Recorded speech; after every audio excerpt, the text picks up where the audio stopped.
Hey, what's up? We are live and direct. I want to talk to you guys about my journey on becoming a minimalist. Now, I've always wanted to be a minimalist.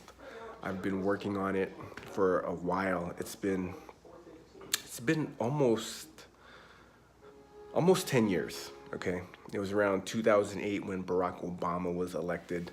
I remember thinking, I just have too much stuff, let me get rid of stuff. And then I started digging deeper and deeper into the world of being a minimalist and not owning things that you don't need, right? That's the whole point, the whole thing about being a minimalist. It's you don't want to own things you don't need.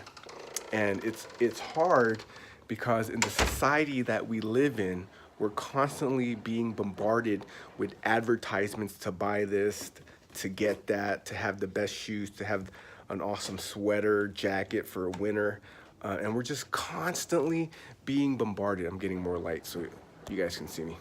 So this is live, coming to you live, unedited, and just thinking freely. So my journey on becoming a minimalist has really made me realize that it's a vicious circle because you get rid of stuff and then you stop reading about being a minimalist, minimalism.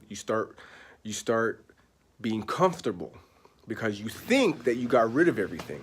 You think you got rid of everything that you don't need, and then you know what ends up happening? You start being exposed to advertisements, exposed to commercials, billboards. In fact, even if you think you're not being exposed to commercials, you are. You are absolutely being exposed to commercials. When you go out and you hang out with your friends and they're wearing a t-shirt and that t-shirt has some kind of logo, that's an advertisement. Even my car, the BMW, that right there, that's an advertisement. So when you stop reading about minimalism and then you think you've become a minimalist, that's when you get caught up in the trap again of being a consumer. So you have to constantly fight consumerism, especially in first world countries like Canada, US, just where there's heavy advertising. I'm not saying don't buy anything. I'm saying don't own things you don't need, because everything you own, it takes up energy and thought. Remember that. Everything you own takes up energy and thought, because every time you see it, it makes you remember something and it controls where your thoughts go. I don't play golf, but if I had a golf club hanging here on the wall, every time I saw it, every time I see it, every time I look at it, I'm gonna think golf.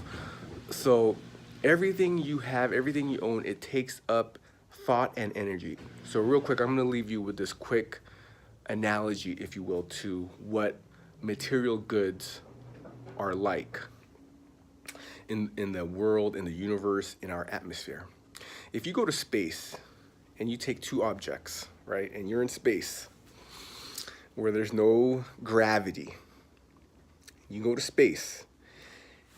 If you put two objects next to each other, they will constantly get closer and closer together. They will gravitate towards each other because everything has energy. Every object that's taking up space, everything that you can see has energy to it. So it's important to be a minimalist and not hoard stuff, all right? So,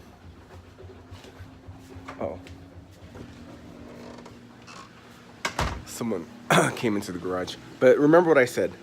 Everything you have takes energy and thought. So you don't want to be a hoarder. There's a great show, Hoarders. Look it up on YouTube, Hoarders, and it doesn't talk about anything. It shows how people live when they're hoarding too much. You can't think, you can't move, you can't do anything when you're surrounded with stuff. Stuff is just another word for junk. Remember that. So look around, get rid of your stuff, get rid of your junk that you don't need, and make sure everything you own, it has a purpose to you. All right. If you you made it this far into the video, eat healthy, be healthy, sleep well, live well, because what you eat is how you feel your body, and how you sleep is how you recharge your battery. Keep moving, baby. Keep moving.